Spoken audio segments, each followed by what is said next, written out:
کیا کیا کیا کرے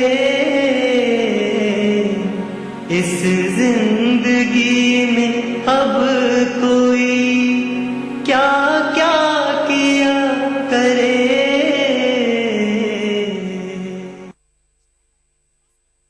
Research Foundation, an international resource center for understanding and clarification on Islam and comparative religion. میں ان شکوا خوروں میں سے نہیں ہوں جو اپنا رونا ہی روتے رہتے ہیں. جو انعام اللہ نے دیا ہے اس کا تو ذکر کرو. اما بنعمت رب کا فحدث، تیرے رب کی جو نعمتیں ہیں اس کا ذکر کر. اللہ نے تمہارے پاؤں جما دیے. اب یہ جو سیاسی حالات کا الٹ پھیر ہے اس میں کوئی ہمارا اپنا بڑا دخل نہیں ہے، لیکن حالات کا جس کو قرآن مجید نے کہا کہ مستبصرین جو آنکھیں رکھتے ہیں، نظر رکھتے ہیں، یہ حدیث شریف میں کہ اتقوا بفراست المومن فانہ ینظر بنور اللہ، مومن کی تیکھی نظر سے بچو، اس کی گہری نظر سے بچنے کی کوشش کرو کہ جو اللہ کے نور سے دیکھتا ہو چیزوں. میں نہیں کہتا کہ اس میں سے میں ہوں، لیکن یہ کہنے میں کوئی حرج نہیں سمجھتا کہ آپ سب ہیں اس میں. ان حالات کا جائزہ دیں تو آپ کے لیے بھی یہ دعویٰ کرنے میں کوئی حرج نہیں سمجھتا کہ اللہ تعالیٰ نے بصیرتیں آپ کو بھی دی ہیں کہ اب اس ملک میں کوئی مضبوط سلطنت نہیں بنے گی. آپ جوتا بدلیں گے اس سے پہلے حکومت بدل جائے گی. کوئی 13 دن رہے گا، کوئی 3 مہینے رہے گا، کوئی 6 مہینے رہے گا، کوئی سال بھر رہے گا. 5 سال بھی کوئی غریب رہنے والا نہیں. یہ کیا ہے؟ تلک الایام نداولها بین الناس. ان کو آزما لیا. ثم بعثناکم من بعدہم لننظر کیف تعملون. ان کو چھٹی کر دی اور اب تم کو ہم موقع دے رہے ہیں. نئے نئے لوگ جو آ رہے ہیں ان کو موقع دے رہے ہیں، وہ بھی فیل ہوتے چلے جائیں. اس کی بہت ساری وجوہات ہے. پیغمبرانہ نقطہ نظر جو ہے دنیا کے اندر امن قائم کرنے کا، اس میں پہلی چیز وہ اللہ کی وحدانیت کو لیتے ہیں، توحید کو. غیر کی بندگی کا جتنا بھی وسیع معاملہ بڑھے گا اتنے انسانوں کے دکھ جو ہیں وہ زیادہ. یہ جو کرسی نشین ہیں جن کے ہاتھ میں اقتدار کی باغ ڈور ہے، وَقَيَّدْنَا لَهُمْ قُرَنَا. حافظ صاحب یہاں بیٹھے ہوئے ہیں، برابر سمجھیں گے کہاں کیا آئے تھے. قَيَّدْنَا لَهُمْ قُرَنَا فَزَيَّنُوا لَهُمْ مَا بَيْنَ أَيْدِيهِمْ وَمَا خَلْفَهُمْ. ان حاکموں کے آگے پیچھے دائیں بائیں ایسے خوشامتی لوگوں کا ہم نے بھیڑ دیکھی جو کہتے حضور آپ کا اقبال سلامت رہو، بس آپ کا جے جے کار ہو، آپ کی فتح ہو، سب ٹھیک ہے، کچھ نہیں ہے اس میں، جو آپ کر رہے ہیں وہ سب ٹھیک ہے. حالانکہ کچھ ٹھیک نہیں تھا. کہیں گڈھا پڑ گیا تھا، کہیں کھائی آ رہی تھی، کہیں آگ لگ رہی تھی، کہیں زلزلے آ رہے تھے، کہیں خود ان کی جماعت کے لوگ ہی ان کے خلاف پڑ گئے تھے، اور ملک کا کوئی ٹھکانہ نہیں تھا. اس وقت اگر آپ ملک کے سمجھدار لوگوں کو بلاتے اور ان سے پوچھتے کہ بابا کیا کرنا چاہیے، پرانے زمانے کے بادشاہ کیسے بھی ہوں لیکن دیکھتے تھے کہ حالات اب قابو کے نہیں ہیں، تو صاحب سمجھ لوگوں سے مشورہ کرتے تھے. تو میں نے ان سے طاقتور آدمی سے کہا کہ آپ کو یہ سلطنت ملی، آپ نے جو کام کیا اس کا کبھی محاسبہ کیا؟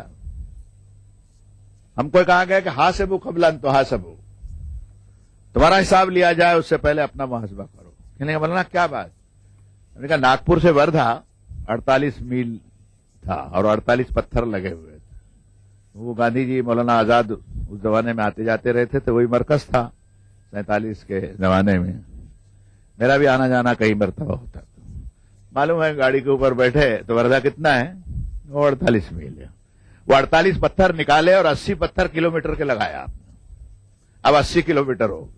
میری پرانی باپ دادا کو نسلوں کو معلوم تھا کہ ناگپور سے وردھا 48 میل کے قریب تھا. پورے ملک کے پتھروں کو اکھاڑ کے پھینکا اور پورے ملک میں نئے پتھر لگائے. ناگپور سے بمبئی 500 میل کے قریب تھا، وہ 800 پتھر لگائے. کروڑوں اربوں کھربوں روپے کا ایک غریب ملک کا خرچ ہوا جس سے کوئی فائدہ نہیں تھا. ان کو معلوم تھا اس میں کوئی میاں مر نہیں رہا تھا، روزہ گھٹ نہیں رہا تھا. ایک مسئلہ مشہور ہے بنگال کی کہ وہ پتھر جو لگے ہوئے تھے اس سے کیا فائدہ. ارے مولانا بولے یہ تو آپ نے بہت دور کی کوڑی ہوئی. ہم نے کہا آپ نے پانی کا انتظام کرنا تھا، شکشا کا انتظام کرنا تھا، آپ نے دواخانوں کا انتظام کرنا تھا، آپ نے کھیتی باڑی کو سدھارنا تھا، آپ نے اچھے روڈ بنانے چاہیے، پل بنانے چاہیے تھے. کیا کیا آپ؟ قرآن مجید نے تو ایسے کاموں کو فالتو کام کہا. ایک پیغمبر کی امت کے بارے میں کہا گیا کہ جدھر ادھر وہ ٹاور بنا دیتے تھے بیکار. بھائی سرائے بنائی تو ٹھہرے گا، مسجد بنائی تو کوئی نماز پڑھے گا، باولی بنائی تو کوئی پانی پیے گا، قافلہ ٹھہرے گا، وہاں اٹھایا رہے کھمبا کھڑا کر دیا بڑا.